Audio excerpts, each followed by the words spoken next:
You should not cheer for me, but I'm here. Hello, my name is Charles Hamilton. I am the current producer of Saskatoon Morning, the live radio show you're here to see. Before we get going, I'd just like to start by recognizing that we are on Treaty 6 territory, the traditional homeland of the Cree, Dakota, Saulteaux, and the Métis people. I also want to recognize the historical injustices and harms that Indigenous and First Nations communities on this land have gone through and continue to go through today. But as a show, as the CBC, we want to recognize those harms, those mistakes, and we want to continue moving forward in the spirit of reconciliation and collaboration with our First Nations communities. So I'm actually not gonna be up here very much because you have two trained radio hosts who are used to speaking in front of thousands every morning. So without further ado, 10 years, here we are, of Saskatoon Morning.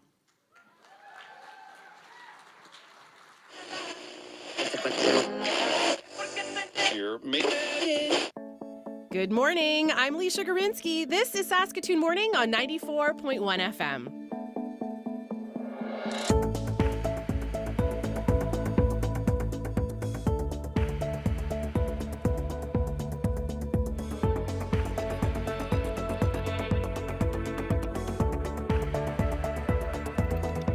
Well, today is Thursday and we're in for a beautiful October day, sunshine and a high of 15 degrees. Welcome to our 10th anniversary show of Saskatoon Morning.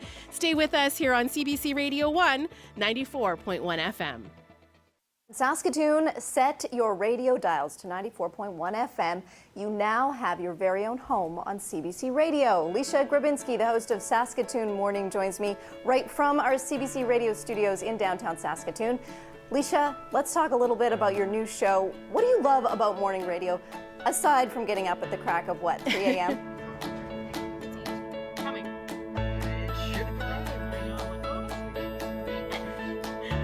after 10 o'clock. You're listening to Saskatoon. Hey, Leisha, this is your winter challenge. Barefoot through an icy puddle. Woo! Dan here, your morning chase guy. I have your winter challenge, and I call it Snowbank Yoga. So get your balance hat on and be ready to go, baby.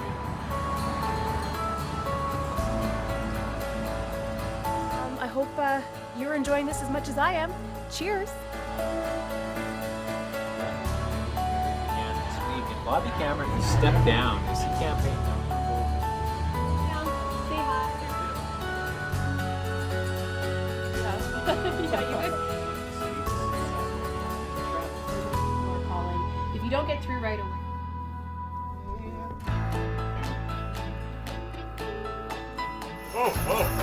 Santa's in the house? By CBC Saskatoon. Enjoy this.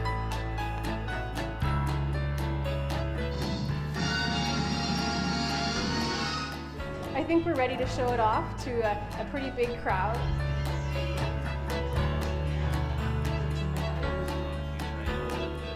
Good morning, Mayor Clark. Good morning.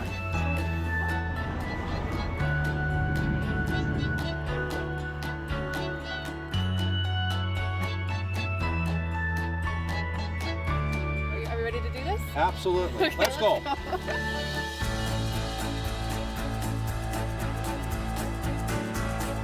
Thanks for taking the time to talk with us. What would you say, which lyrics are you most proud of? Anything that promotes loving one another.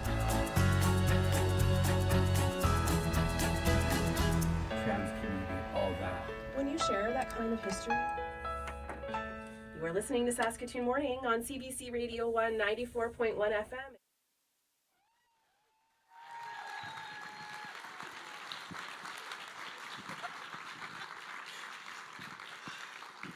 I can't believe it ended with a close-up of my bald head. That is so disappointing. How many bad haircuts of mine did you count? Here we are, and here you are. Thank you so much for being with us tonight. This is pretty special, and it's a chance, we've been looking back at the last 10 years for the last few days, and tonight's a chance for you to learn a little bit more about us. So, of course, I'm Leisha, and This is Danny. I'm Danny, hello. Yeah, and we've been spending a lot of mornings together. Yes, we have. Danny, what do you remember from those early days of Saskatoon Morning? Well, it was interesting, I think, because there was nothing, we had to start from scratch, and we didn't really know what to do. And I remember the early days when we all kind of got together and started thinking about, what kind of program this should be and what was important to us to get across to the community. I also remember, we talked a little bit about what we wanted out of the news presenter, which was clearly interesting to me. And I think from the crew, the priorities were that we didn't have a stereotypical CBC presenter, someone who's a little chill and who was not, whose humor was not punny, but corny. And I'm like, yeah, I think they got the right guy. I barely remember those early days, but I think back to how little I knew about Saskatoon at the time, because I had worked in radio for a while, for about a decade before coming here, and had this chance to learn about a city that I had never lived in. And I remember very early on when people learned about what we were doing and who we were, they wanted coverage and expected us to know a few things. So I remember someone coming up to me and saying, well, you know all about the controversy regarding the Third Avenue United Church. And at the time I was like, I'm not really sure what you're talking about. And I didn't understand the conversations that were happening about the Mendel Art Gallery. And you fast forward to now, and I feel like I know this city inside and out. And even as people were filing in here, there's so many familiar faces, people I've talked to over the years. So it's a totally different thing 10 years on. I really feel like we know Saskatoon, and we've told the story of this city for 10 years. Why did you want to get involved? Pretty simple. This is my hometown, born and raised here. So, I've had this incredible opportunity to work in the commercial radio sector, took a time out, got my degree.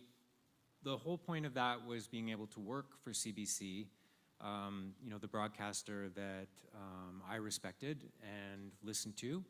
And I had the opportunity to then get a job here, which I thought was incredibly, I just felt grateful to be able to be in my hometown, working for the media outlet that I loved all my life.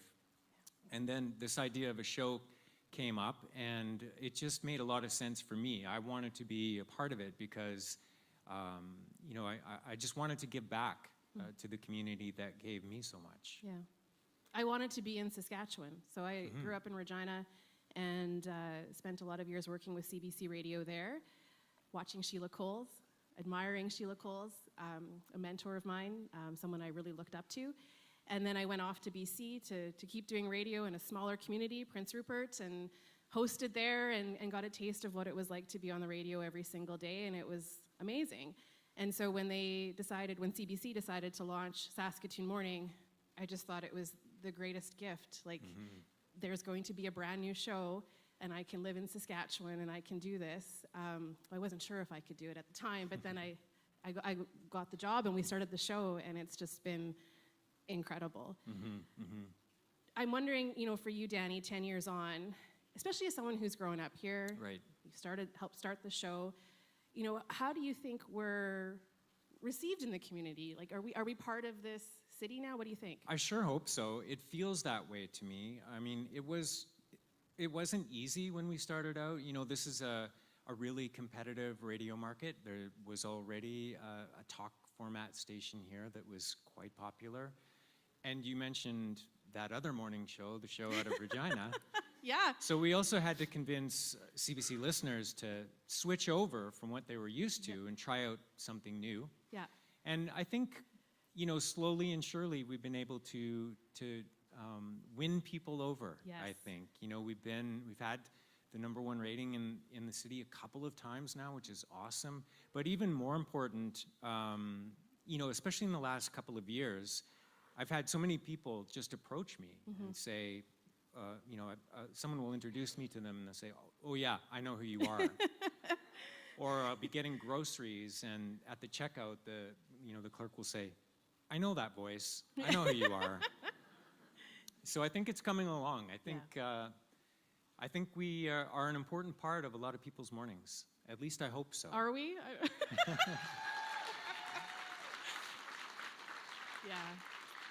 Yeah, I think so too. And I feel it every day. There was a turning point. I don't know exactly when, but I really feel like we belong here and that we're part of something. And tonight, this is just a great testament. It is. It's so incredible. Yeah. All these morning radio people out in the evening. Yeah. Good for us.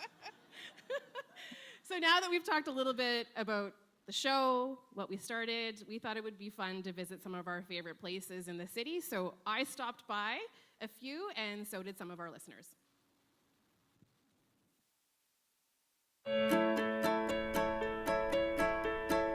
Every day, I get to cross this bridge to learn about Saskatoon. 10 years ago, this was a vacant lot, and now I come here all the time with my family.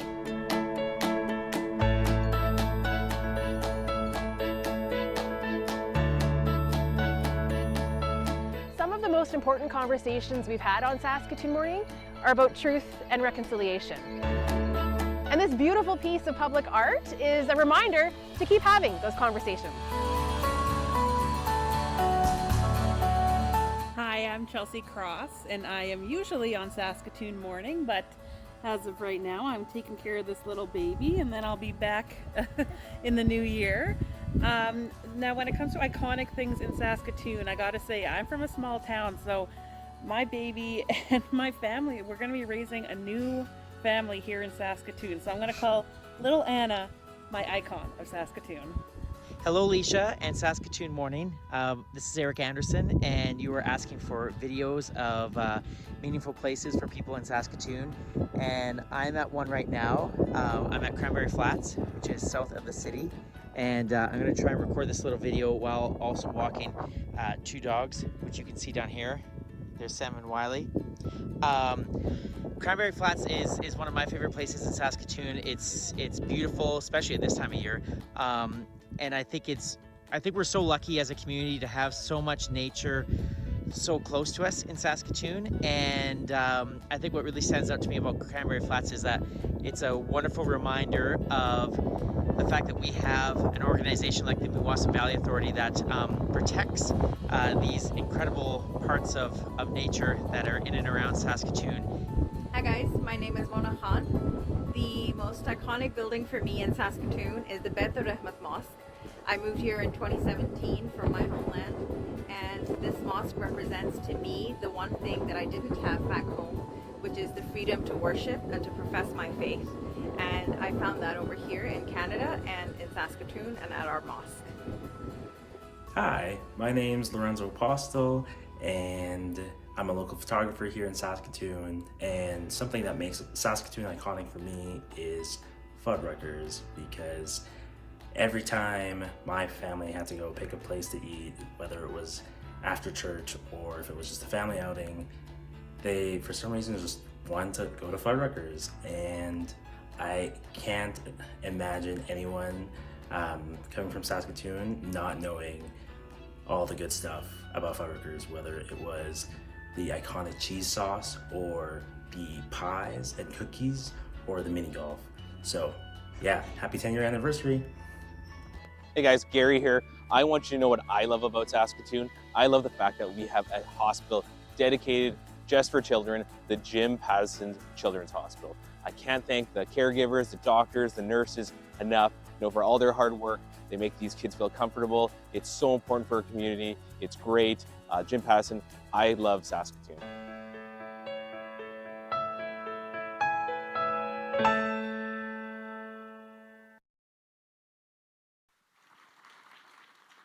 Those are all some really good friends of the show. Lorenzo, the cheese sauce. I think we need to go and have a meal at Fuddruckers together.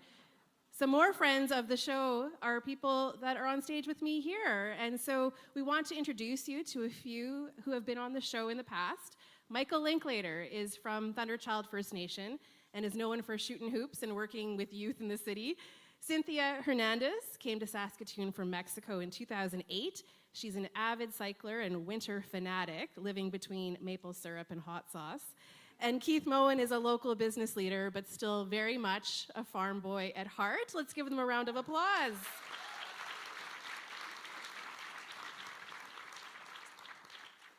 So you're with us today because there's a lot of changes that we've witnessed in Saskatoon over the last 10 years, and I think we can all agree that a lot's happened in the last decade. And Michael, I want to start with you because if we just focus on sport in Saskatoon, think of what we've seen in this city. So everything from the Rush, the Rattlers, there's even a baseball team now in our city. And so just thinking about that and the significance of welcoming those major sports teams to Saskatoon, what kind of an opportunity does that bring to a person like you? Well, I think for anybody that plays sports or that watches sports, it's something that's a great equalizer, but it's an opportunity for people to come together.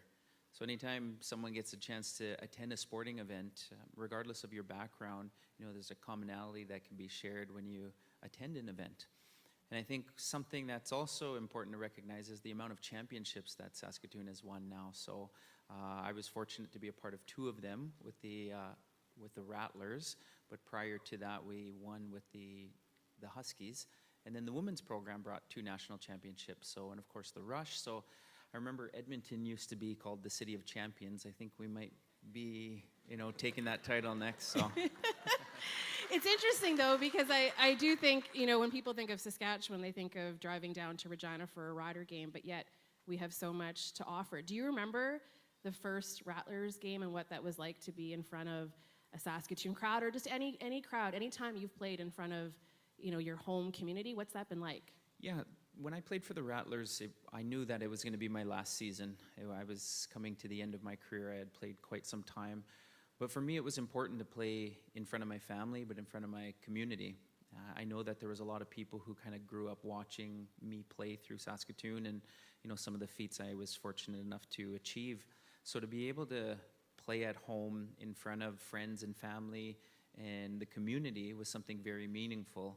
But to finish it off with a championship, it's tough to go beat that, I should say, in terms of a way to go out. Yeah. So Keith, we could just focus on sports and look at the ripple effect that has on the business community. That's just sort of one piece of a larger story. And so how would you describe what you've seen in the last decade when it comes to Saskatoon's business community? Well, it's been an amazing run, quite frankly. And well, first of all, let me congratulate you on the 10 years and thank you for offering the opportunity to be a part of it, because it did give the opportunity for me to provide some reflection. And you're probably a lot like me and me a lot like you in the sense that you're always looking forward into the next thing and moving on. And so that opportunity to observe and reflect is really important. And so 10 years ago, for instance, the Gordie Howe Bridge, the South Circle Drive Bridge, just opened. And you think about how valuable that piece of infrastructure is now, and you think about the economy of the province. We had been fortunate in that we were able to sustain, the world economic downfall that happened in like 2008, 2009. Saskatchewan was a relatively isolated island that was able to withstand that challenge a little bit easier or better than what other jurisdictions were, and we were able to ride that out a little bit more. And so, at any point being in 2013. We were coming off some record expansion that was occurring primarily in the potash industry, but in other industries as well, in agriculture and so forth, which is our bread and butter. Agriculture, mining, and oil and gas are our 3 main industries in the province, of course, and they have been absolutely our food, fuel, and fertilizer bellwethers for us, and we've been able to withstand things again in a much more consistent basis than what perhaps other jurisdictions have, because let's face it, we've had some challenges in the last 10 years as well, and it's been just a blessing to be here and to be blessed with the resources that we have, and it's a wonderful place to be and a wonderful place to continue to be. Yeah. Cynthia, I know that you came to Canada in 2008 from Mexico, and a lot of the businesses that we had here didn't necessarily cater to a very diverse population. And so I'm wondering, 10 years ago in Saskatoon, what was life like for you? Yeah, one of the first things that we noticed when we came here is there was no really grocery stores that will sell a lot of diversity. There was a few of them, especially for the Asian market, because the Asian population has been here for longer, but not much diverse. And now you find Mexican grocery stores in different parts of the city, or even the major grocery chains are now bringing Mexican items. So that has changed. It has changed even in the fact that we now run into people that speak Spanish so easily. When we first came, it was like a rare thing. Like if we heard someone speaking Spanish, we were like, oh, Yeah. someone. But did you find yourself retreating a bit when you first arrived? It was. It was a cultural shock in many different ways, right? Like you come from a place where you can spend the whole day outside in the winter, and that doesn't happen here. Or you can now. You just gotta learn. Yeah. And you did learn. I did. Right? I did. How did you learn? You didn't see me making my first snowman. That's a good one. I would say it's a change of the mentality of how winter is here. We're not gonna avoid it, so we might as well enjoy it. So learning that how you dress properly, how you stay active in the winter, it will get you outside. Yeah. But do you think back, to that time? And I think we're at a moment now where we're welcoming so many people to Saskatoon. Yes. And so do you think about the journey that you've made to now? And even back then, even finding a job was a little bit of a hassle in the sense of not everyone was keen of hiring an immigrant. A lot of those barriers were still there, when I feel like nowadays that's not the case, right? It gets more and more of immigrant people, so people are getting more familiar on what it means for an immigrant to come to Canada, what you're looking for, and so those barriers are kind of getting lower, I would say. It's more acceptance. People are becoming more interested in the diversity and not so much feeling like threatened by what are these old immigrants doing here. So, Michael, do you relate to anything that Cynthia is sharing, just thinking about some of the challenges that you faced in the last 10 years and that we faced sort of together as a city trying to be more inclusive? Do you think about some of the challenges? Yeah, historically, our people have been kind of forgotten, and we've always been made to feel like second-class citizens in our traditional territory. So even where we've come with even respect to having a land acknowledgement prior to the beginning of this, with truth and reconciliation coming to the forefront. And for a lot of our audience members, I was raised by my grandmother, and it was common knowledge for me growing up to hear what my grandmother went through in residential school. So growing up as a child, I had always thought that was common knowledge. And she told me all of these stories, and so even, with the unmarked graves, she spoke to that, and that coming to the forefront and what that's really sparked in terms of all of our citizens wanting to do better, learn more, and really have that understanding in how we can move forward from here. It makes me think about the new basketball court along River Landing. Has anybody checked it out yet? Yeah. It's quite something, and there are always people there. I mean, it's brand new, right? It's only been a few weeks since the official, grand opening. But what really strikes me about that basketball court is that some of the design work was done by survivors. Do you want to share with people what happened there? Yeah, so long story short, I learned how to play basketball at St. Mary's Community School, outdoor basketball court, brand new. That's what inspired me. There was a new court. So when I was looking back on my life, I was thinking, how can I replicate some of those things that were milestones in my career to help inspire next generation? So when I was a child, I always wondered why Saskatoon never had a nice outdoor basketball court. And so looking back, I was like, hey, it's time to make this happen. So got together with a few people, and we ended up bringing the right people to the table. City of Saskatoon, Jumpstart, so fortunate for their contribution. But when they came to the table, they knew what we were doing, and they, informed us. They said, this isn't something that we want to take over, we want to support you. And so in having this opportunity to create this wonderful outdoor basketball court, it was important for me to make sure that we recognize the survivors. And so when I proposed to them that we wanted to have the survivors, the National Survivors flag, as the center court in recognition and honor of them, it was something that they happily obliged. So the center court logo is the residential school, the National Survivors flag.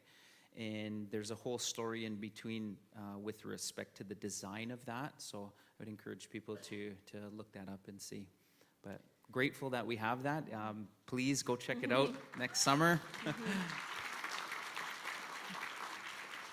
What kind of a path forward do you think something like that creates for Indigenous youth? We're going to look forward a little bit now.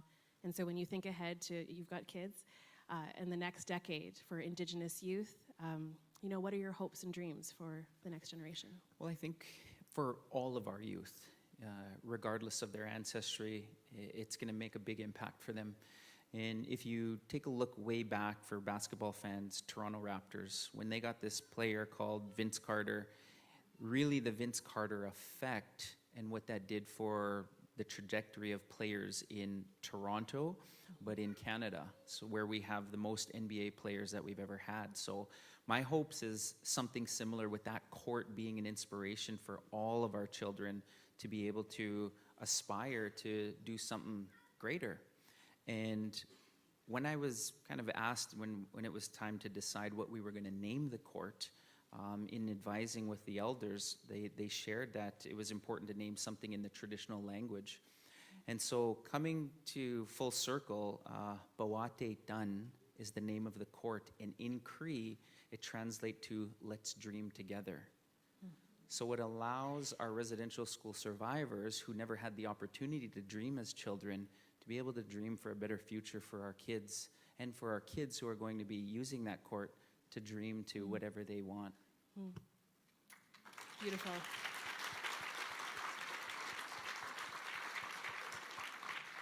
Keith, in many ways, this is a different city than it was 10 years ago. We have people like Michael and his vision. Absolutely. Cynthia, and we know that the diversity in this city is just so rich. But there are challenges that the business community faces.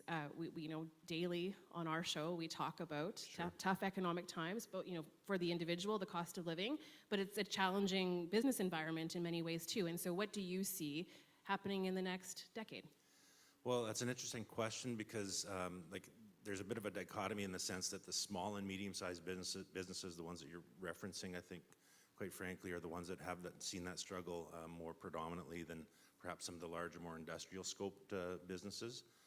And so from that independent retailer and hospitality sector, restaurant, et cetera, like those industries are particularly challenged.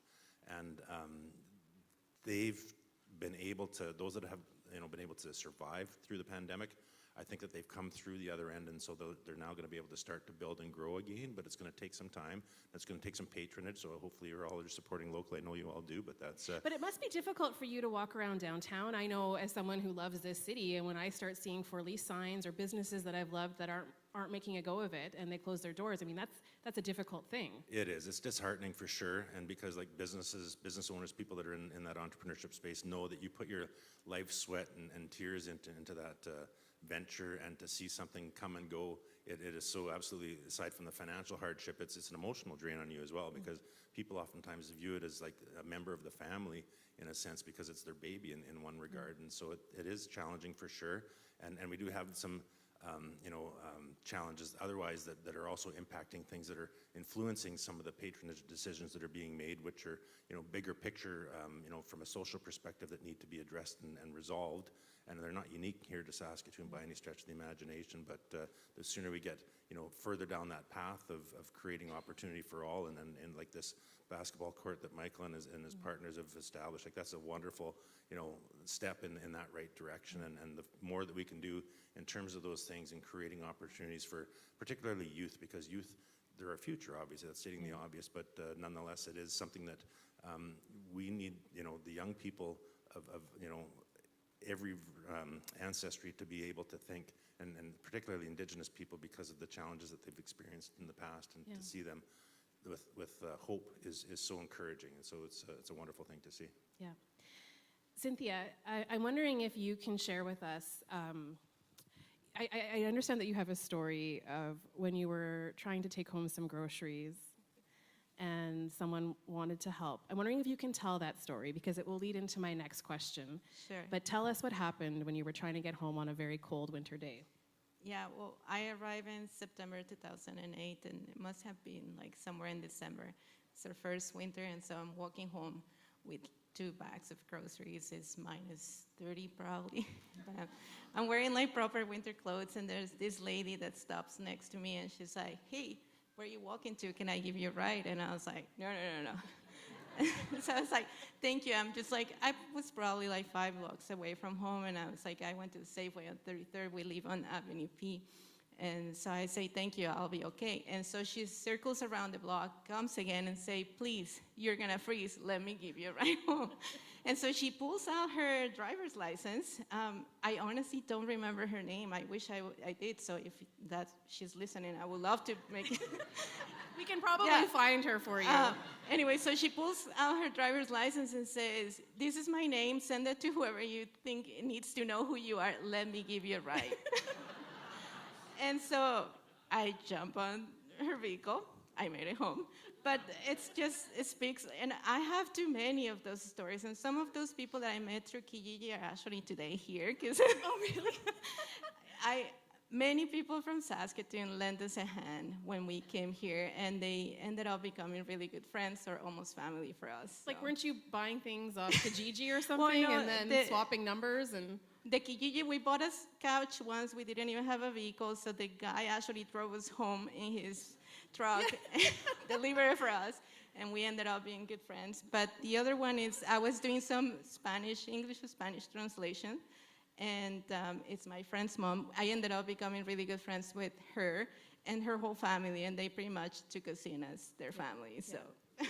Well, and I think you and I could even count a bit, because I think I've talked to you on the radio, and then I've run into you at parties, and you just have a wonderful energy about you. So I'm not surprised that you attract friends wherever you go. The last question I want to pose to you, though, because I do think we're in a very interesting moment right now. It's not just Saskatoon, but across the country. We are welcoming people from other countries, often coming from conflict zones. We've told many stories over the last 10 years of people coming to our city and trying to find their way and wanting to feel like this can be their home. And so what advice do you have for our city to make sure that people feel welcomed in Saskatoon?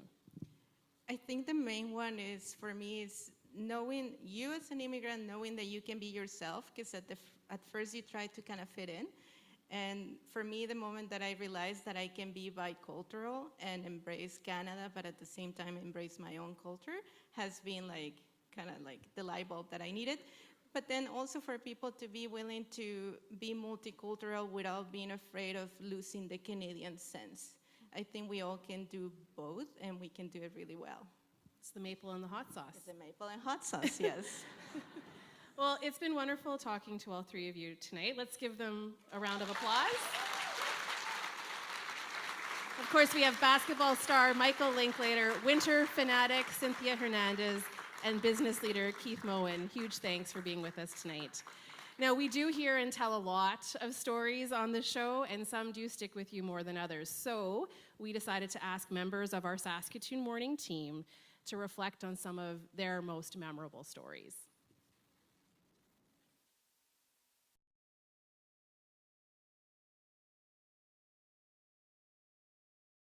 Hi, my name's Stephen Adams. I'm the audio technician for Saskatoon Morning.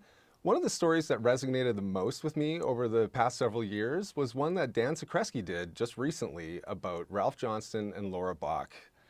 They were the first couple to go through MAID together, and Dan Zakreski highlighted their final moments as well as Ralph's career working at HEL. Ralph was very important to me and my family growing up. He was always so very kind to us to make sure that all of our musical equipment was fixed or taken care of, or whatever we needed, Ralph had it, and in very, very speedy fashion. So the story was difficult to hear, but it was also very beautiful in many ways. Hearing how they got to experience their final moments together and surrounded by family, it was just really nice to hear that Ralph had support in his family the same way that he did in the store.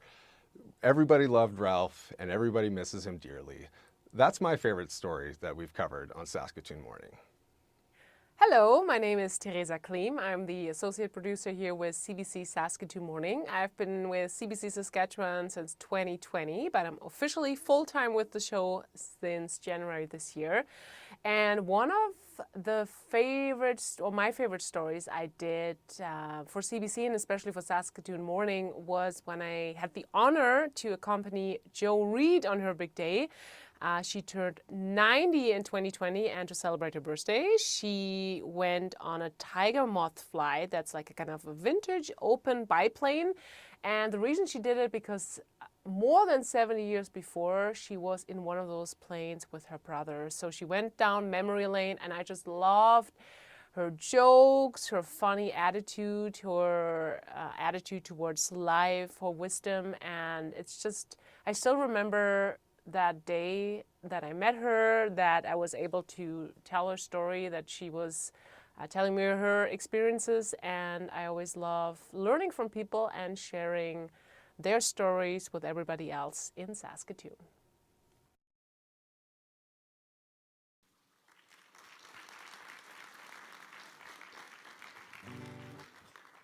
We're going to take a little musical break now. When we first talked about doing this show, I said, let's get Jay on. And then I insisted that I do this introduction.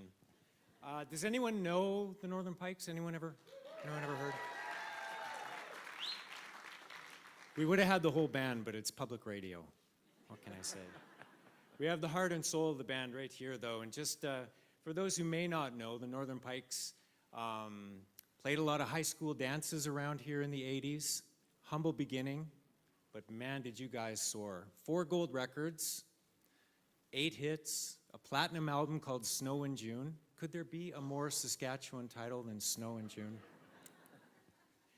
Jay himself, of course, born and raised here in Saskatchewan. He's done, 9 solo records now. A lot of music for TV and the movies. And I know you just had a recent poetry book out. So Jay's here to play a little bit for us. Please welcome everybody, Jay Semko. Thank you. Thank you.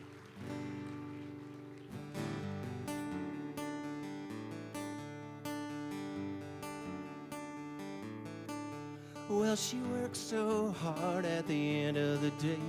It's a little something extra to take it all away. See, love can conquer all, and man, I wish it were true. She's a girl with a problem, and there's nothing I can do, nothing I can do.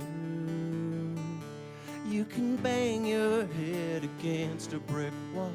You can like her Humpty Dumpty, but you can't prevent a fall. Well, a bang, bang, bang, and there's nobody home. She's a girl with a problem, and she wants to be alone.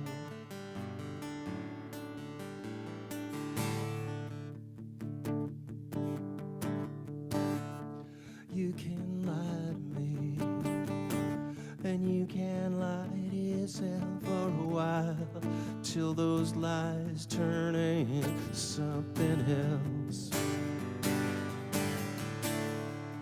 I will talk to you, and you will listen to me for a while, and then you'll turn your back and away you go, away you go.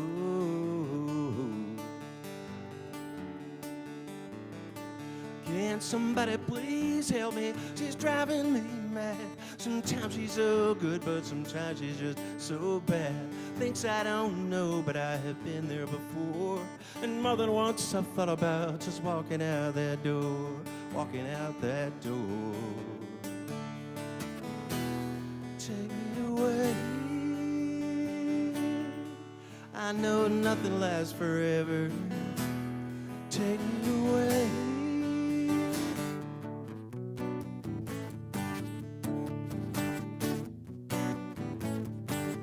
Well, nobody wants a gallows, nobody needs a noose. So break those chains and let her run loose.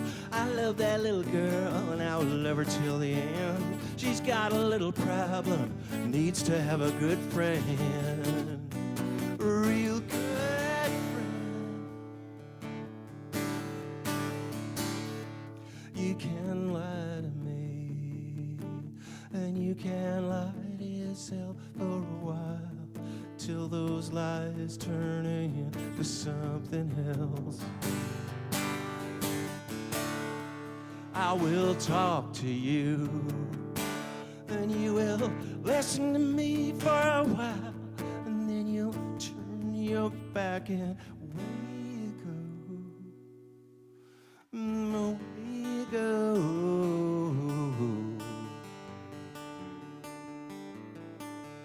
She's a girl with a problem and it's plain to see. I try to help her out but she won't listen to me. She's a girl with a problem. She's a girl with a problem.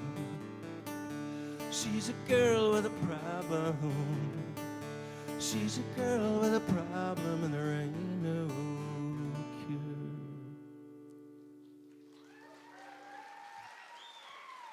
Thank you. Thank you. Jay Semko. Thank you, brother. Thanks, Thank you for Dan. being here. Thank you. Thanks, It's brother. really generous of you to take the time out for us. You've always been a big friend of the show, and we really do appreciate that. Well, thank you. That was one of those big hits, obviously, for the Northern Pikes. And my understanding is that that song has taken on a new meaning for you over the years. And if you don't mind telling us about that, I know it's a personal story. Yeah, well, you know, I mean, when I wrote that song, I guess it was sort of between 1988 and 1990. I'm so confused. 1988 and 1989, sort of in the winter there.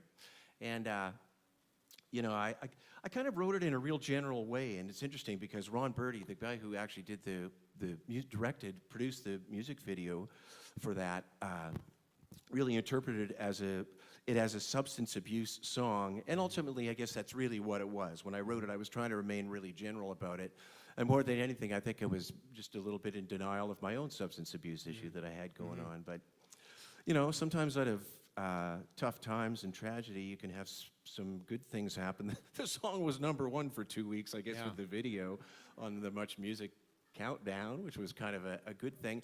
But it was a bit of an awakening for me, and it was so easy for me to, it's really easy for me to put myself in other people's shoes and be judgmental. And then a number of years later, when I finally came to terms with the fact that I had a problem that I needed to deal with, it was really an eye-opener. You know, and I had some great messages from people along the way that told me that they had heard this song and it was inspirational to them. And I never really thought of it like that. I just thought of it as a song that was a personal thing to me. But, you know, it's really nice when your music can actually connect with people on a level that you weren't even necessarily aware of. And I feel really grateful for the fact that I've been able to do that. And I could still go out and play the song, you know? Yeah. You and your band and the impact you've had here on the local music scene, I mean, I don't even know how you could measure it. You've definitely been an inspiration to so many bands that followed in your footsteps. But I wonder if there's a story that you can tell about a Saskatchewan band that may have sparked that energy in a young Jay Semko. Well, yes, indeed. When I was 15, the very first time I ever got in a bar, which is interesting, considering the song you just heard. But anyway, I was 15, and by then I was becoming a fairly decent bass player. So I was playing with older musicians in bands, various bands, and so they said, we're going to see this band, and they just have a song, and I'd heard the song on the radio, whatever the single was, and they were on the rise, and it was Street Heart. The band was Street Heart, and they were playing downtown at a bar called the A4. And so I went with these guys, and it was very, very exciting to me. I'd never been in a bar before, and there was so many people. They were lined up. We got in, and I think because there were so many people, they knew that they weren't going to check that closely for ID.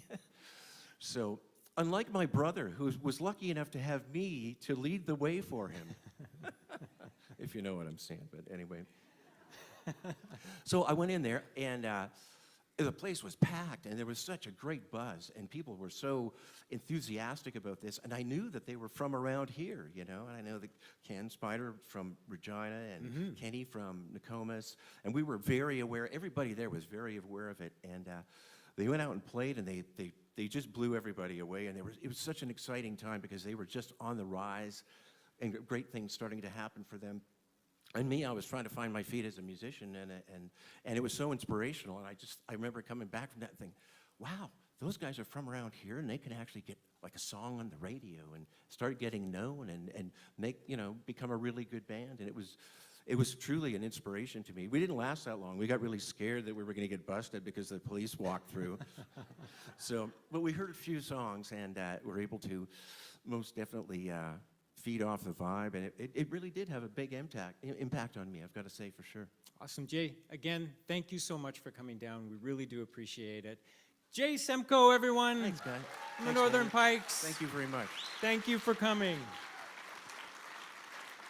Now, there are a lot of people who make the show what it is, and we reached out to some of our columnists from across the country, and they have a message for all of you. Hi everyone, Scott Reguer here. Sorry not to be there for Saskatoon Morning's 10th anniversary, but I am there in spirit, as I am every weekday morning and have been for years now.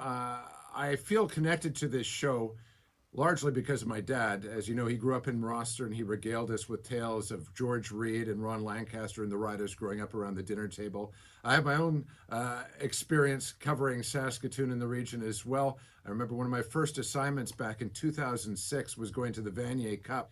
Shortly after that, and some of you know this story, rookie mistake, I held my metal-tipped microphone to my lips doing a hit for the world this weekend and got a little too close. And if you've ever seen the movie A Christmas Story, you know what transpired from there. Hopefully my enunciation over the years has improved from that point, and my content as well in my sportscasts. Wish I could be there for the 10th anniversary, guys. Leisha and the crew, great job. Looking forward to many more years to come. Hi, Christie Ramlacan here, and it's such a pleasure bringing you the business news every day on your morning show.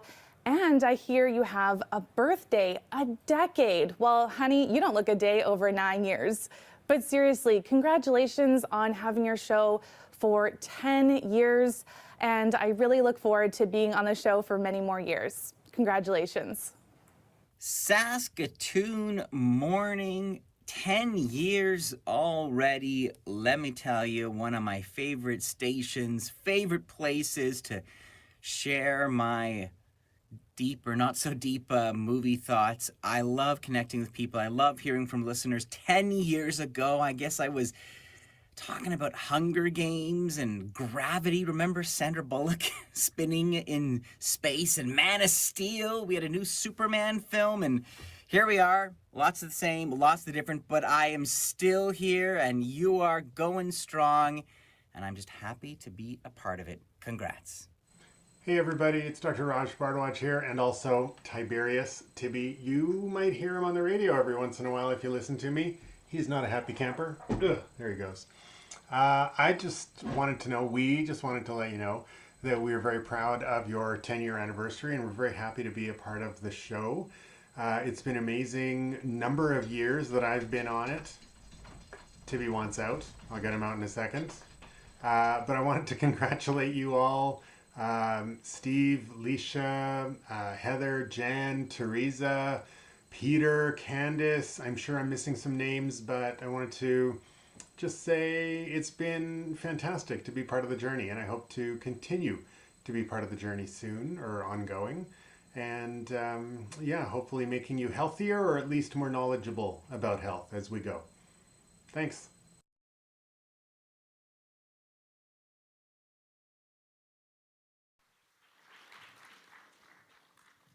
I had no idea they were all that good looking. That was Eli Glasner. I think the last movie I saw in a theater was Gravity, because that was before I had kids. Scott Reguer from CBC Sports, Christie Ramlacan from our business desk, and of course our health columnist, Dr. Raj Bardwaj. Now, our next guest today might just know more about the history of this city than anyone else. Please welcome Saskatoon's City Archivist, Jeff O'Brien.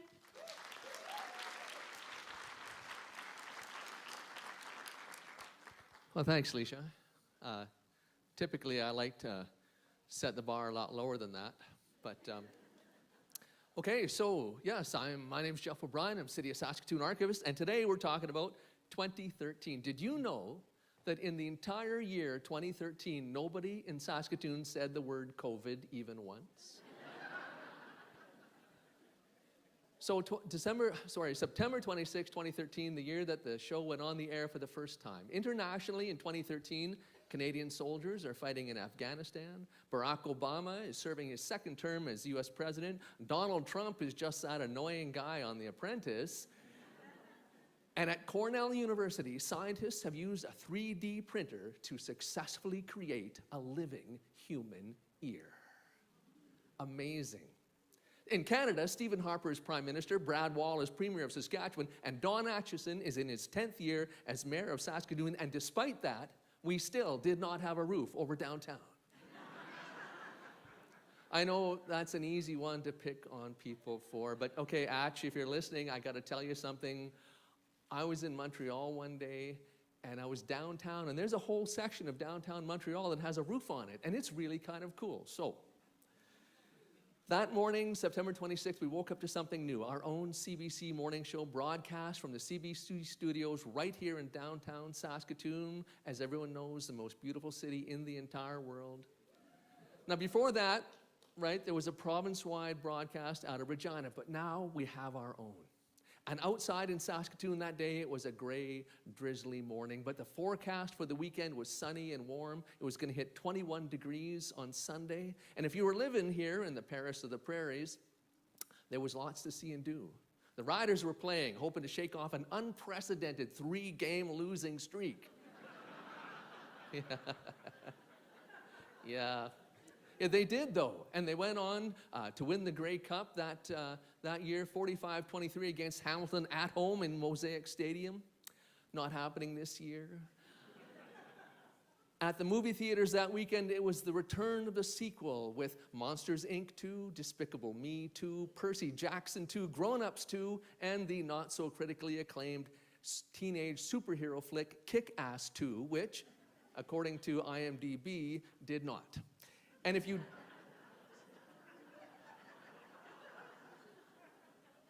didn't want to go out to the movies, you could stay home with a VHS tape that you had rented from Pick-a-Flick Video, located at 2917 Early Drive in Brevard Park, sadly now closed. I spent many hours at Pick-a-Flick agonizing over the video stacks, wondering, what will I bring home my wife won't sneer at?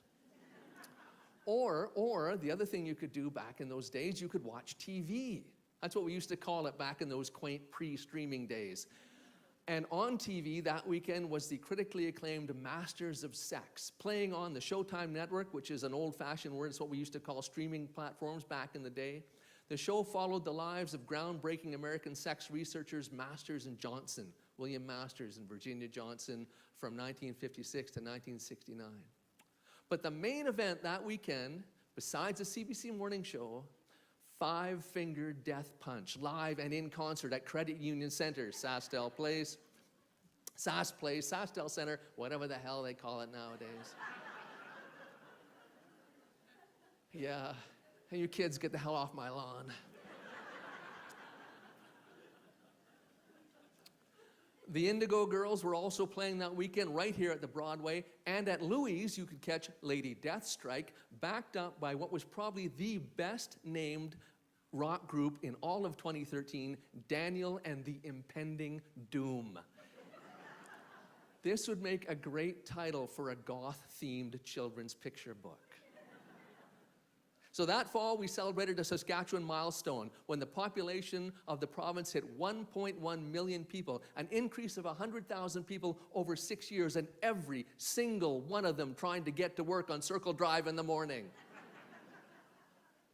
So it's probably a good thing that we finally closed the circle on Circle Drive that summer with the official opening of the aptly named Circle Drive South Bridge, which we promptly renamed in honor of Gordie Howe. Because we need more things in Saskatoon named for Gordie Howe.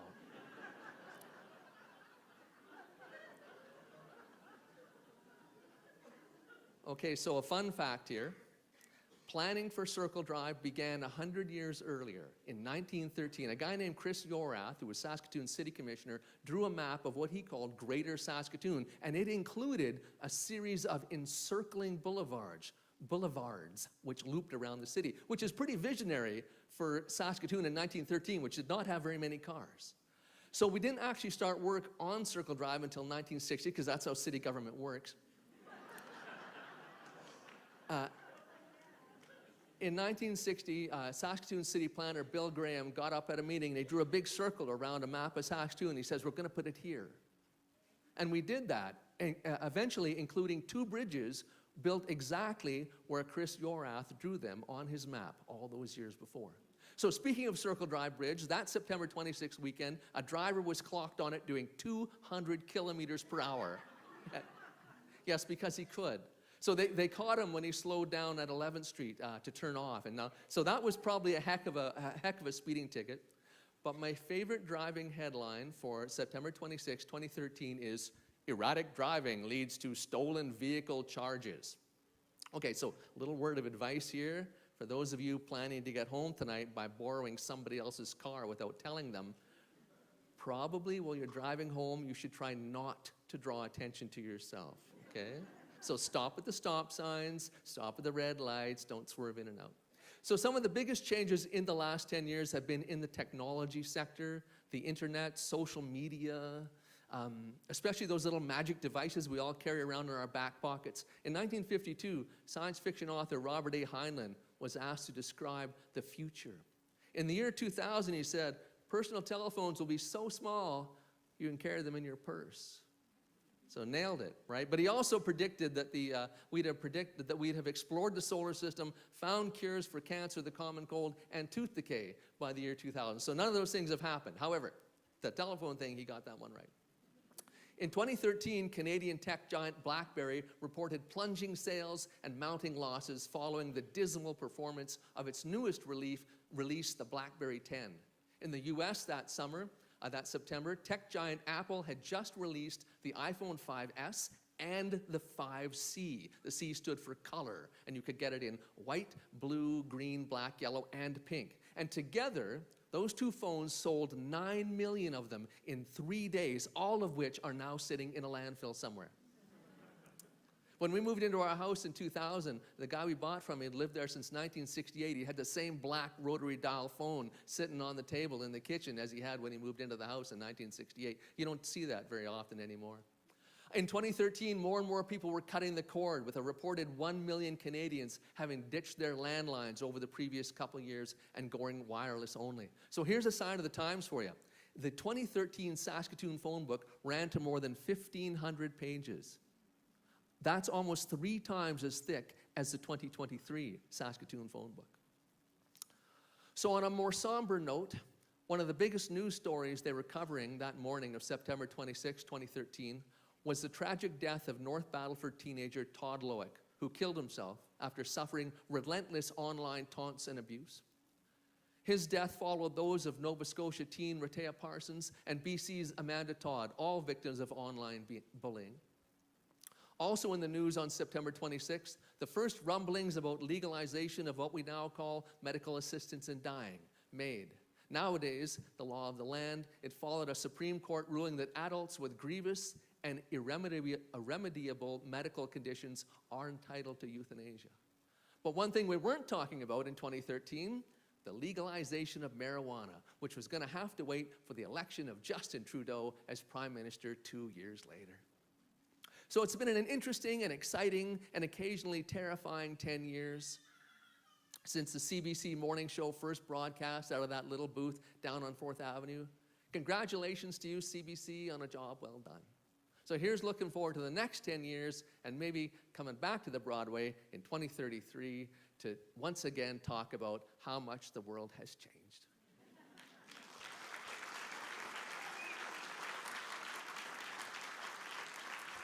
Jeff O'Brien, thank you. Saskatoon's city archivist, who I think would have a very successful side hustle as a stand-up comedian. That's great. Thank you for that amazing trip down memory lane. I think we should stick with that. Let's take a listen to another one of our team members.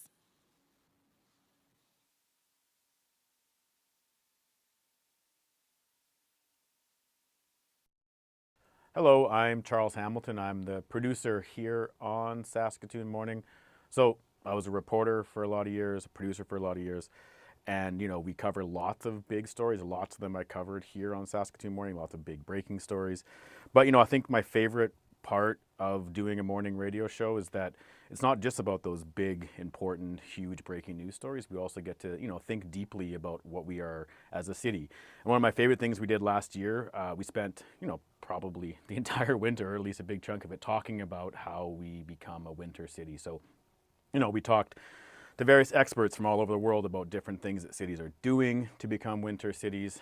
I even managed to track down the guy who a number of years ago wanted to build a dome over the city. People might remember that, just over a part of downtown. He wanted to build this atrium, and he made international news with that. So that was really fun. But it all really culminated when we began talking to people in our city who are embracing winter. So we did part of our show actually just outside of here at the Oluwaseun rink across the street, and we invited guests on who don't need something as fancy as a dome over downtown to embrace winter. We had a new Canadian there who was just really adjusting to winter in Saskatoon. We had someone who's a longtime resident, who's out biking and skiing and doing outdoor activities throughout the winter months, just kind of really embracing winter. And then we had Cynthia Hernandez, who's actually a guest on this live show, which you were at right now. And, she was someone who just really, really embraced winter. So, we can talk about things at a very, very high level. We can talk about, the city planning that's involved in becoming a winter city and embracing winter. But at its core, I think what the important thing here on our show is all about is just talking to real people about how they're living in the city, how they're getting outside, and how they're just, existing as someone in a winter city like Saskatoon. So that's my favorite part about doing the show.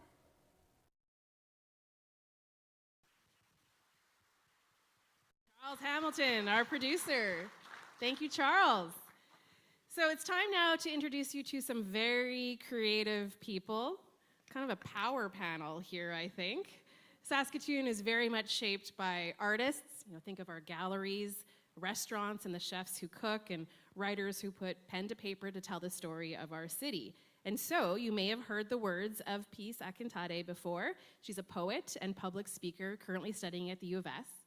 There's also a chance you've had a taste in the form of a delicious meal from Christie Peters. She is a local chef and a restaurant owner. And last but not least, our last panelist here is always serving laughs. Dakota Hebert is a Dene comedian, actress, writer, artist, mom, doing a million things. I think you were traveling today. So good to have all of you here. Let's give them a round of applause.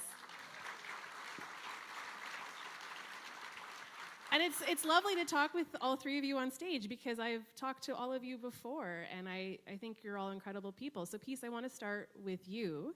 You came from Nigeria around 10 years ago, and I'm wondering what that was like for you and your some of your first impressions of Saskatoon and life for Peace 10 years ago.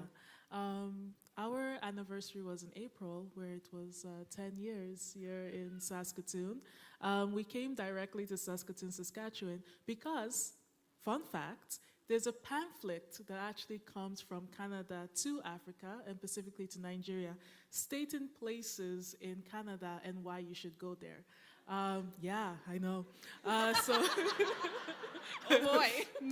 Don't worry, it's good. So Toronto was known as the New York of Canada. Vancouver was known as the mountains. And then, just the mountains, nothing else. And then Saskatoon was put as the safest place in Canada. So we came directly straight to Saskatoon, Saskatchewan. We came right at April, and it was still snowing. It seems like a growing team today. And honestly, it was like the first time really seeing snow and seeing all white.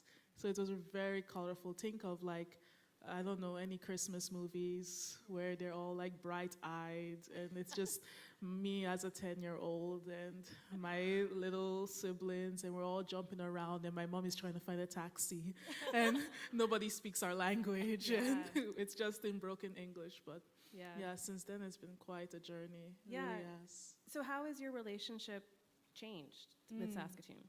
I have to say, being an artist, especially in Saskatoon, Saskatchewan, it was one of the turning points. I think Saskatoon is not just, should not have just been put on as the safest place in Canada, but also the most creative, I find. I find a lot of artists, they go out to the world and then they always come back. Something always draws them back to Saskatoon, the hub of creativity here. Every single person I meet is either an artist or just an artist, or even in the backstage, someone just whispered, I was a poet once. And I was like, yes, good job. That's exactly what it is. So when we first came to Saskatoon, we went to the Open Door Society. And the first thing they did was bring all of the immigrants and refugees together, the youths or the kids, and they just taught them about the art community. They had workshop facilitators. One day we were doing carpentry. Another day we were doing EDM, music and DJing. And then sometimes we would do poetry, and poetry really stuck. And I learned about a community that really embraced me and made Saskatoon a home, a real hub. Yeah. Dakota, why do you come back to Saskatoon, and why do you choose this as your home? Because you've been everywhere, and you've lived other places. I mean, you were in Prince George this morning. This morning, yeah. yes. So why do you come back, and why do you stay here to keep doing what you're doing? Well, I'm from Meadow Lake, and I feel like close ties to the bush, and Toronto doesn't have bush there. It's quite it's concrete jungle. And Vancouver is too snooty, no offense. And I feel more at home here. And my sweetheart's from Steve Current around there, so it's kind of just the perfect central area of our province.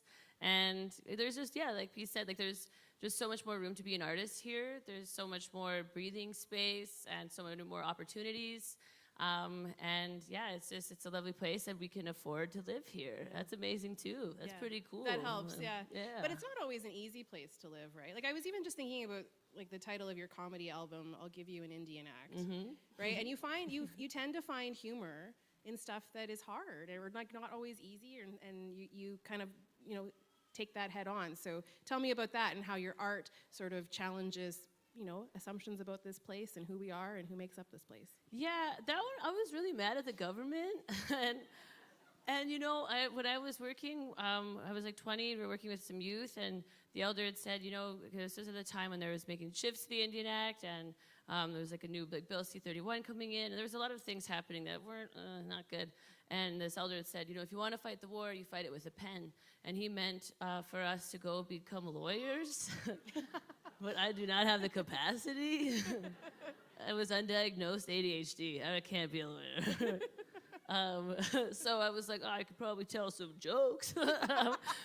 So I was really mad at the government, and figured that's what I'd be able to do, is kind of do I call it edutainment. And so that's what I pieced together. And it was really funny because I didn't even advertise it in the American market because it's so Canadiana. Like, there's John A. MacDonald jokes, and like Scott and Doug jokes, and like, just like jokes that are purely for us. But I made a top 12 Atlanta list, and I was like, okay, Why do you think that is? I think she fell down a Wikipedia rabbit hole, she said, in the review. Who's Andrew? She was like, so I like, I like to coax. I like to think that I coaxed that education. I wanted to be a teacher, actually, but I got rejected for the U of R. Oh my God. The audacity. But I'm still teaching, okay? I'm still doing it. And that's how I feel like that's how I've always kind of braced it. Like there's tough subjects, and so you got to find the humor in it, because otherwise, what else are you gonna do? I can't just mope. I know I'm dressed all in black, like I just mope all the time, but I'm pretty happy, and that's because you got to get through some rough times with humor, and you got to get the sun poking through those clouds. Oh, it's so cheesy. Oh my God, it's so good. Okay.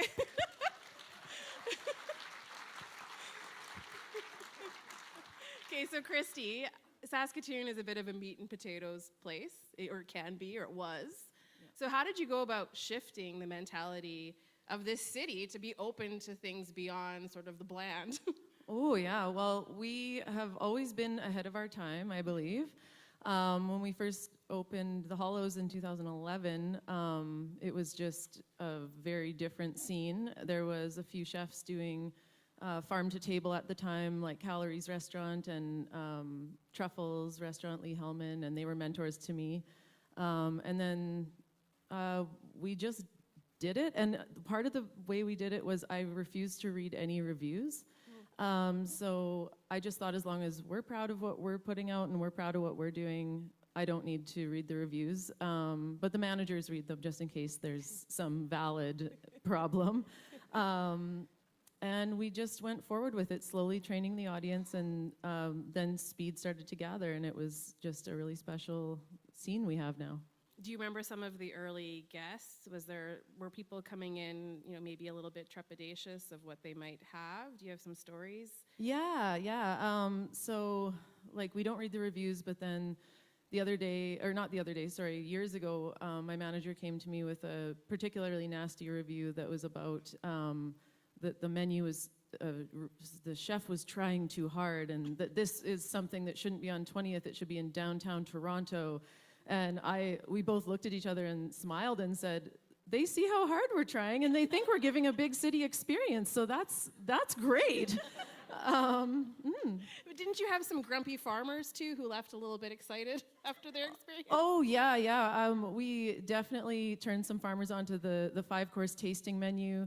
I tricked them into liking it by doing a high-end cabbage roll, and we baked our own bread at the time, and it was served with a cultured honey butter, and they just couldn't get enough of that honey bun. They kept saying, "Can I get another honey bun?" And yeah, it was very cute. So we won them over, and that means the most, is winning over those people that are in our community, the meat and potatoes people. It's hard sometimes. And what role do you think the restaurant industry plays in putting us on the map? Like, I do think about your restaurants and others like Aiden, and when you're flying and you're waiting for the plane to take off and you're looking at a magazine and you're like, hey, these are all restaurants on 20th Street. Just how important are restaurants to putting us on the map? Yeah, I really do believe that it's very important, because every single person that comes to Saskatoon has to eat. And so we are basically we are the hosts of all of the out-of-town guests, and we make that impression. So all of us chefs and all of us restaurants are really the gateway into Saskatoon and showing people what we have to offer. And we've heard that people are very happy and very pleasantly surprised all the time, which is great. And how much do you think the scene has changed in the last decade? I think quite a bit. We just opened Pop Wine Bar a year and a half ago, and I could never imagine a European natural wine bar surviving 10 years ago, but we've always been kind of ahead of our time. So I just think all the restaurants that have popped up, Farm to Table was big when I first started, but now it's just a given. So right. It's just, if most of the high-end restaurants, they're all doing it. And the great thing that has changed is that when I first started the restaurants, local ingredients were like a luxury ingredient, they were very expensive. But now it's crazy what's happening with pricing of food and all that, and globally and everything. So now the local ingredients are actually more affordable, which is some good change, I would say. For sure. If though Farm to Table isn't necessarily pushing boundaries or doing something totally unique and different, what are you doing now to kind of stand out? Oh man, we're all just doing our very best to keep the standards high and meeting people globally and keeping connections with global chefs from around the world, and just pushing the boundaries. Be ahead of your time and bring what you want to see in the city here, even if it's going to take a bit to catch on. So, Peace, how does Saskatoon shape your poetry now? Yeah, it shapes it a lot, actually. Poetry, it's such a intensive community. I feel like we're in our own little world, but then once in a while, the bridges start forming with other communities. And I started with doing more open mic stuff and doing more spoken word slams. I was the kid that would yell a lot at people about politics and race, and please stop being mean to me. And I would go to other countries and to compete and do spoken word slams. And whenever I came back to Saskatoon, I always felt a sense of healing that I couldn't find in other places, because the people here, I think the goal for them when coming to see a poetry show is just wanted to be part of something, wanted to be part of a community. And when you come into a poetry event here in Saskatoon, you know, either Write Out Loud or the Indigenous Poetry Society or Undergrad Slam, even like CSCR even did one poetry. They just were like, we want to be part of it too. And you know, whenever they come into there, even the hosts, they come in with that feeling of let's check in, you know, let's feel the flow. How's everybody doing? And that sense of calmness and healing, when people are coming in and saying their words and saying their feelings and their trauma, knowing that they're accepted in that space, it really influences the way that I write. And now that I do more like community poetry, where I do like focus groups, I sit down with people, I listen to their stories, and then I write them poems and turn it into performance, you know, and that makes their story also follow me around. Yeah. But Saskatoon is a place of healing. I mean, was it always like that for you? No, not really, no. Yeah. When we first came to Saskatoon, you know, even like they said it earlier, it wasn't really the most accepting place for immigrants and refugees, because I honestly, truly believe nobody knew what was happening. Everybody just kind of dropped in. And then we're like, okay, now what? So people needed time to adjust with each other. They needed time to know that they can be Canadian and also multicultural in the same time. And there needed to be that sense of agency. And the art community really was that bridge, you know? It was that bridge for people to come in and do a poem in their language, and people just sitting and listening without ever thinking of how does that affect them, you know? And so things like that really help, but it wasn't the best right away. There was a lot of pushback to having us here in Saskatoon. But over the years, you know, it really was like people like the Open Door Society and Commonweal and even cafes. Honestly, like the cafes in Saskatoon, I remember places like Delish and Honey Bun, where like we came firstly to downtown. We would just hang out downtown because we didn't have anywhere to go.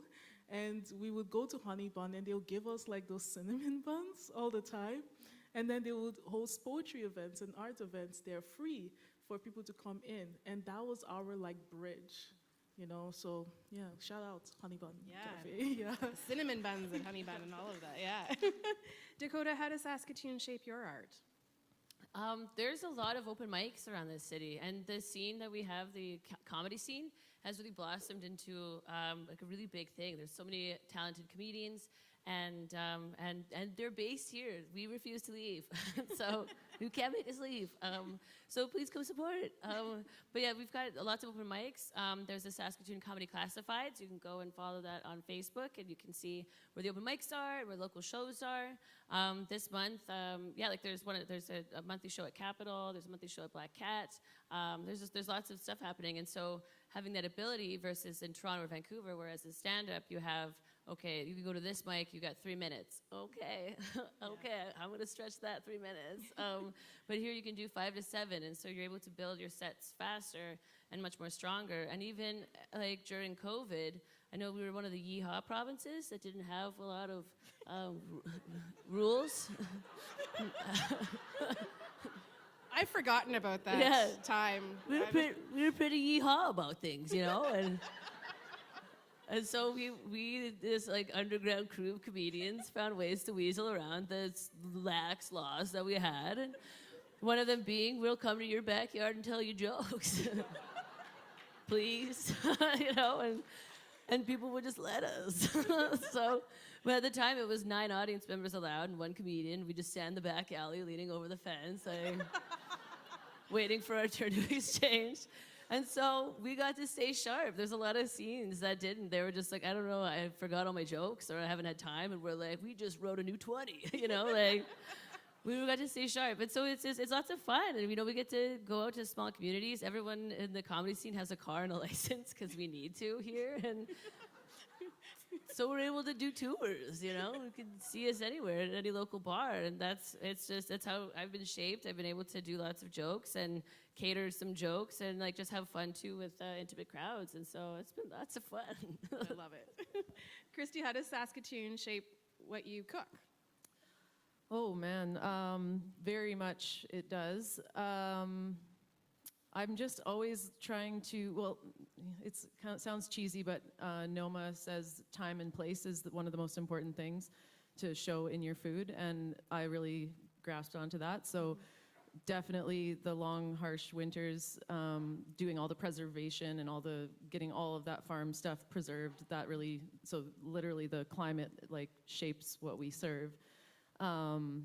And just local farmers, it's kind of lame almost, like it's just local stuff, and whatever is growing in the season and whatever we can preserve. And I've gone to many lengths to try and figure out how to preserve in every single which way we possibly can because of the long winter. But I do agree that the cold weather keeps us sharp and keeps us creative and gives us a harsh reset and makes artists out of all of us. Amazing. You can't be lame when you just drop Noma and how you had this like internship at the best restaurant in the world. Well, let's give our panelists a round of applause. Peace, Akintade, Dakota Hebert, and Christie Peters. Thank you so very much. Before we get to a little live music, we have another member of our team, Saskatoon Morning, with one of their favorite stories.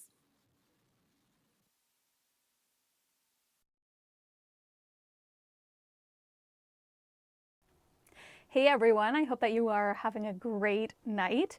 If you are hearing this right now, I'm probably somewhere backstage feeling really embarrassed about the way that I sound. My name is Candice Lipsky. I mostly work as a director on the show, and that means making sure that the train stays on the tracks in the morning, making sure guests are in, making sure everything is running smoothly. I also have worked as the host, I've worked as the producer, and I can tech the show too, which is stressful but fun. One of the stories, actually rather series of stories that I really enjoyed over the past few years took place actually last year. We had our morning meeting as we did every day, and for some reason just last fall we sat down and we thought we need to find a way to tackle the stories about homelessness in the city. And that kind of kicked off a series of interviews and visits to different locations in the city. We did interviews with the fire chief, with the libraries. We went on a ride along with some community support officers. And we actually even ended up winning a Canadian Association of Journalists award for one of those segments, which was really exciting for the team.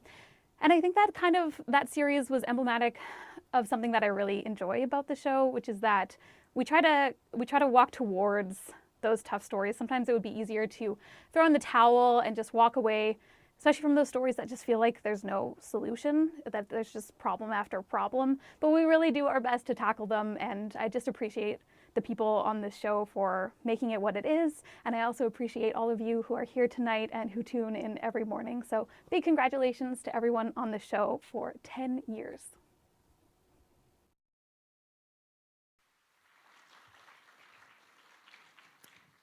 Thank you, Candice Lipsky, and hello to Farideh. Let's give her a round of applause. She, of course, is a local musician, but also a comedian who sings about everything from parenting to being an introvert and so much more. She just came out with a new album, and she's here at our Saskatoon Morning 10th anniversary show. So let's welcome Farideh. Thank you. I'm so happy to be here to celebrate Saskatoon. What a great city we live in. I'm a mom, and so I thought I'd start with a song about what it's like to be a mom. I did the cooking and the cleaning and the groceries and the laundry, fed the cat and the dog, and someone stole my coffee, bought a gift for your mother that she probably won't like, paid a bill, wiped a butt, broke up a couple fights. Then I just about lost my mind, 'cause we both took the kids to the park, and someone said to you, you are such a good dad. You are such a good dad. I woke at 5 a.m. to screaming in the hallway. There was barf in the bed, so another load of laundry. Our kid was crying, so we talked about our feelings. you were sleeping. That's cool. But then you got up and your mom came over and she said, you are such a good dad. You are such a good dad. I did the bath time, story time, the pee time, the snack time. I said go to bed just about 1,000,000 times. Then I sat down to write this song and you said, did you notice I mowed the lawn? You are such a good dad. You are such a good dad. Such a good dad. Yeah, you are such a good dad. Such a good dad.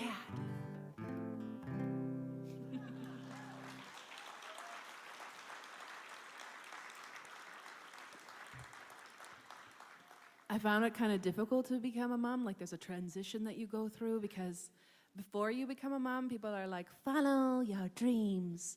And then you become a mom and they're like, follow your children. They are your dreams. Also, I'm very introverted and I like a lot of silence and long stretches of alone time. And I'm not sure if you've met a child. They just want to be close. So close, they want to climb back inside of you and wear your skin. Oh, but those baby years, they are just so golden, and you need a lullaby. And this is the one I like to sing to my daughter every night. My baby, I didn't mind when you ripped me in half from my front to behind. I lost 2 liters of blood that day. It was totally worth it when you barfed in my face. My baby, little by little, you sucked all the life force out of my nipples. It's totally cool, you didn't sleep for 5 years. I only lost my hair and career. My baby, isn't it great? Somehow it's even harder at 8. I hope you grow old, happy and free, but I'll track you down if you ever leave me.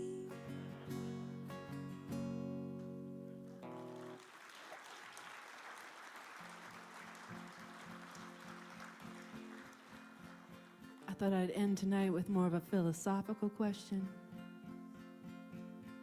for the philosophical people out there. All right. Why do you need 45 minutes to poop?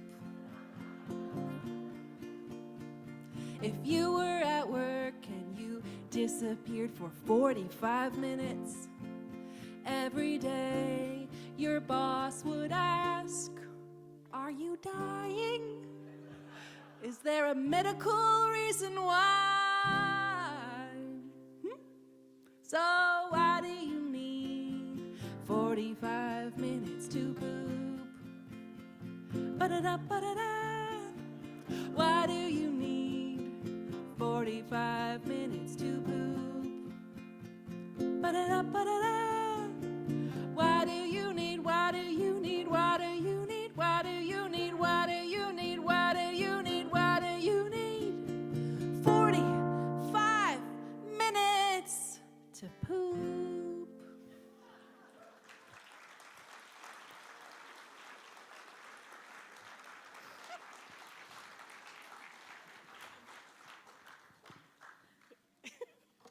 I was going to say I feel so seen, but on that last one, I don't want to get divorced or anything.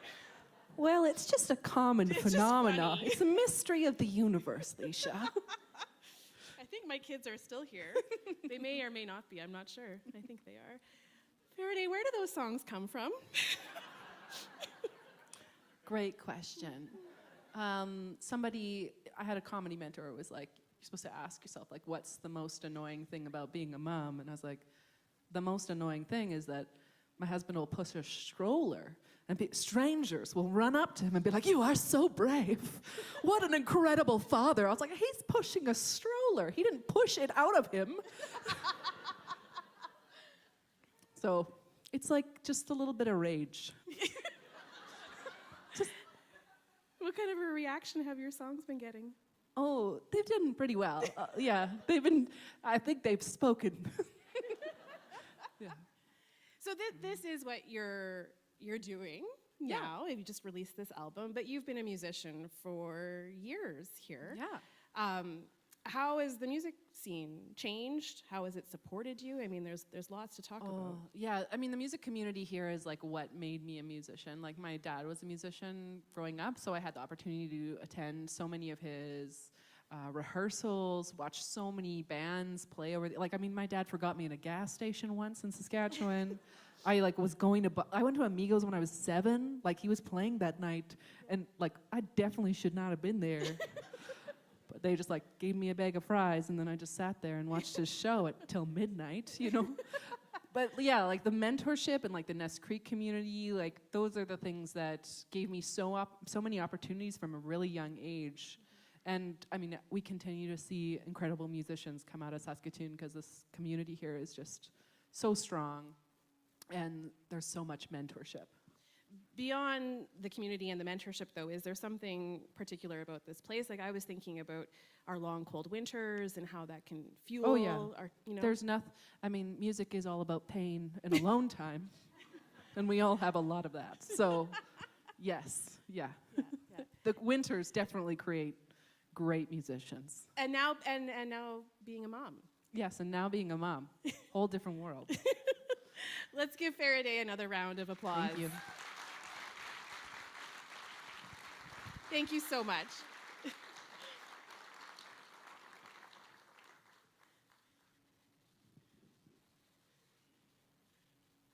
back. Oh, there we go. I'm back. Must be the end of the show. I'll invite Danny Kerslake back up on the stage. So I guess I'll sit. I feel like one of the smart people that were up here. So I can't see anyone because there's bright lights in my face, but we do have a bit of time now for a Q&A, and there is microphones that the lovely Teresa is setting up at either end of the aisles. Not for me, I'm not going to answer any questions, I'll just moderate them, but for Danny and Leisha. Oh, look, we have our first. Oh, no, oh, he's not. Oh, I thought, you can ask a question, bud. Are my kids here? They could ask questions. I don't know if they made it all the way through that. Mine aren't allowed. If you want to just come up to that microphone right there. I'm sorry, it's the only way we can get it audio proper.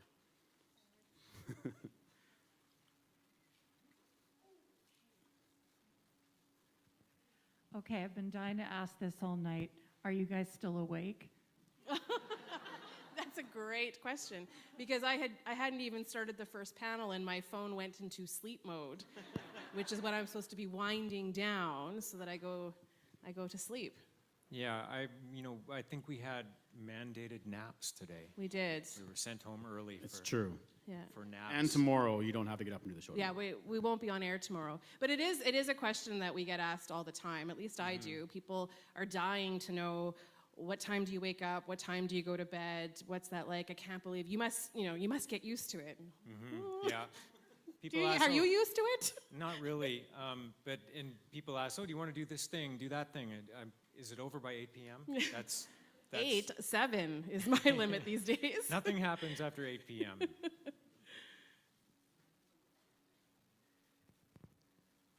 Yeah, people can just come up and, if you want to, I mean, I know it's kind of weird, but you can come line up at the microphones. They don't have to, whatever. Hi. Go ahead, Shad. I have, thanks, Charles. I have 2 questions.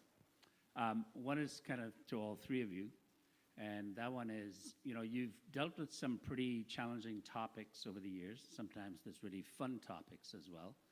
But I'm curious of what it takes for you to actually, one, get up to that tough conversation, and then get out of that tough conversation. So that's question 1. Question 2 is there any chance, Charles would do his spoken word about Saskatoon. Don't think I remember it, or else I would. Yeah, Charles was the poet I think that piece was talking about. Talented writer, wonderful producer. So should I answer that question about getting into tough conversations? I don't even really know how to answer that.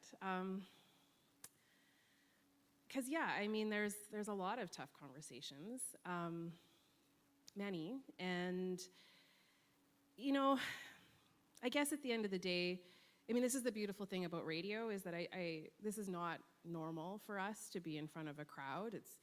I don't know if you saw me, nerves at the start, and then you kind of get used to it. But this isn't what we do. I mean, we picture our listeners, like we know you're there, but at the same time, it is just a conversation with another person. And even when Danny and I just chat, like we're just talking to each other. And so, depending on the nature of the conversation, like, we're asking people to share sometimes really intimate details about their lives. We've talked a lot about death on the show. And I think, you see the other person. And I just so strongly believe that we listen and we share stories because there's something to learn. And I really, really believe that. Like, I live that. That's a value that I just carry with me in every aspect of my life. Like, you tell me something about you and I'll better understand you, and it will probably change me. And I think as we've thought about 10 years of Saskatoon Morning, Candace did the math, and of course I've been away, I had maternity leaves, so I haven't done all the interviews, but we're talking about thousands of people. Like, I think she said 13,000 would be a rough estimate, and that's a low guess. So that's a lot of stories, and they're all important and they're all special. And like you said, sometimes they're funny and sometimes they're really deep and and have made me cry. But that's just how we learn and how we become better people and a better community. And I also think, I'm the sort of the programmer a bit of it, and I think that we just want to have a range of things on our show too, and not shy away from tough conversations, but also realize that, people do want to laugh, people do want to hear interesting, not necessarily depressing things, but we're not going to shy away from these tough stories, but at the same time, we just want to be brutally honest about everything. Life is a range of emotions, and that's what we're up to on the radio, right? We want to bring it all. That's what we try to do every day, at least. Yeah, I think the only thing I could really add is that as a journalist, I consider it a great responsibility to be able to tell someone else's story. And I think that's what helps me kind of bring a high degree of empathy to it. This is my job as a professional. I need to take someone else's terrible tragedy, and they're giving me the responsibility to bring that story out to others. I don't know what that adds to it. It is a real responsibility, and one that it's not easy all the time, but we owe it to the story. Yeah. But there's always a little bit of light.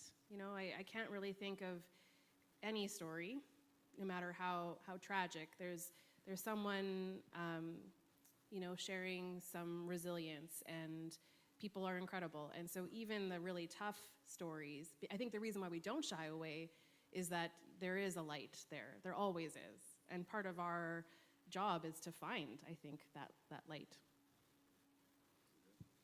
Go ahead. I guess you kind of answered my question there a little bit, but has there been a story or an interview or sort of an aspect of how Saskatoon or Canada has changed in the last 10 years that's made you want to just wash your hands and say, I'm done, I can't fix anything, I'm tired of interviewing and showing light on these stories?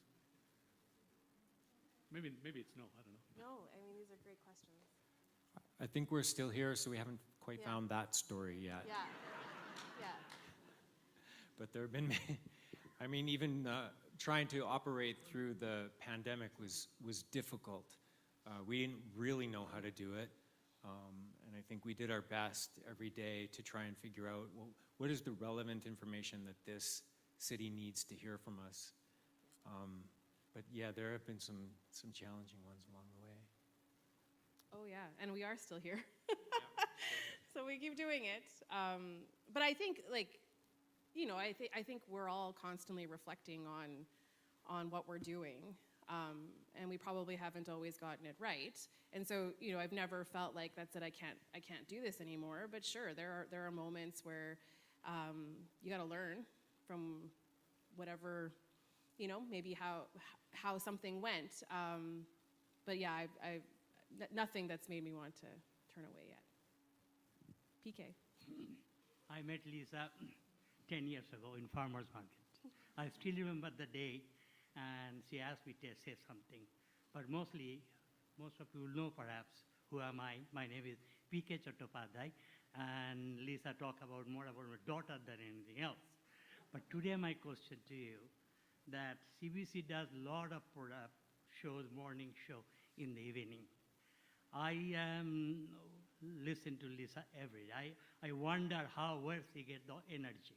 But anyway, I request if you can play part of the morning show in the evening, just a repeat, at a podcast, whatever it is, because sometimes I fall asleep. I miss that. I miss that Raj Bhardwaj. I am in the medical field. His beautiful talk. So just think about it. Yeah. If you can do something in the evening for the people who don't listen in the morning.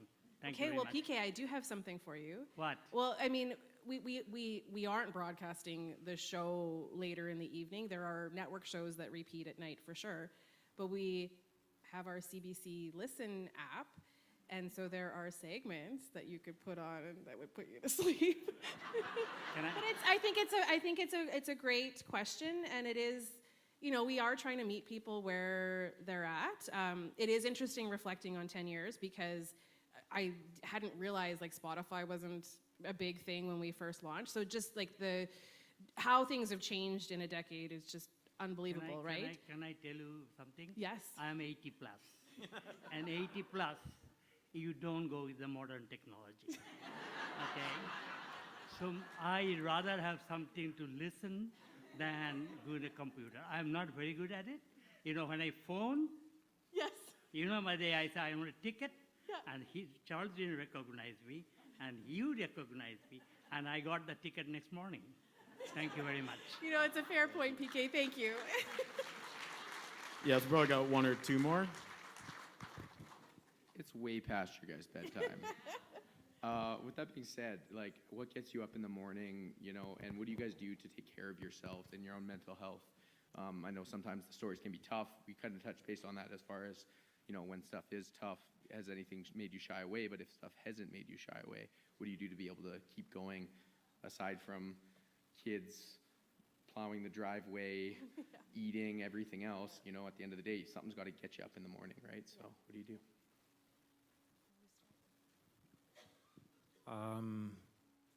I gotta be there. There's no choice. I don't know. What gets me up in the morning, Leisha? I don't know. Well, it's a fun job. It is a fun job. It really is. The hours are terrible, that's for sure. It's the worst. But it is a great job. I mean, we come in every morning and, you know, we try to get on top of what's happening and the prep for the show. And we've always had this, it's kind of frantic. You get there at 6 o'clock and we've always had this kind of long running joke. Well, the train has left the station. There's no stopping it now. And it really is exciting. And it's interesting, I was talking to Jay as well. I was asking him, do you still get nervous? He still gets nervous to come out and play. And every day that I come in, I have those kind of butterflies and those little nerves. And it's exciting. It really is. And it's an honor to come in every morning and do the job we do. So I guess that's what keeps me in. Plus, I got to be there. Yeah, and we get paid. Yeah. Yeah, I agree. Like it is. It's fun. It's thrilling. It's exciting. It's all of those things, and it's kind of cool just knowing a lot of things. You know, we know first. Like we get a lot of press releases before anybody else, and that's cool. Like that's exciting. And so it's a job where you're just constantly learning, and and you get to be first a lot of the time. And so, I mean, that's a reason to get up. Like, I want to know what's going on, and I'm curious. I'm a naturally curious person, and the job is that. So, like, And then you asked about, taking care of ourselves and all of that. I think like there's just so much more awareness now about how hard it can be sometimes to tell stories. Like we've had a lot of fun tonight, and we've touched on that. We've had some really difficult stories in the last decade, and I think there's just a greater awareness in society. But also, just as one example, I'm part of a new network at CBC called the Peer Support Network, and we're a group of CBC employees from across the country that have volunteered to say like, hey, if you're covering a story and you're struggling, there's a list of people you can reach out to. And sometimes it's for really tragic stories like what happened on the James Smith Cree Nation, or sometimes it's just the daily getting up every morning and having to deal with the stress of a newsroom. And so, that's one example, I think, of how we're trying to take better care of each other. Yeah, one thing too, coffee is important. Yeah, the show would not happen Napping. Without coffee. All right, so I think one more question. I just want to congratulate you for the local color, the human interest, uplifting stories that you bring, and a suggestion that those be edited and curated into the half-hour news bulletins throughout the day. So I find myself jumping up at the half hour, turning off the news most of the time because it's usually just the police report of the police activity overnight, the stabbings, the home invasions, and all that, when I'd prefer to hear some curated, edited down versions of your morning stories and Blue Sky morning and the afternoon stories. It would keep me from having to jump up every half hour and wrench down the dial. Thank you. Thank you. Well, I happen to think that's the best part of the show.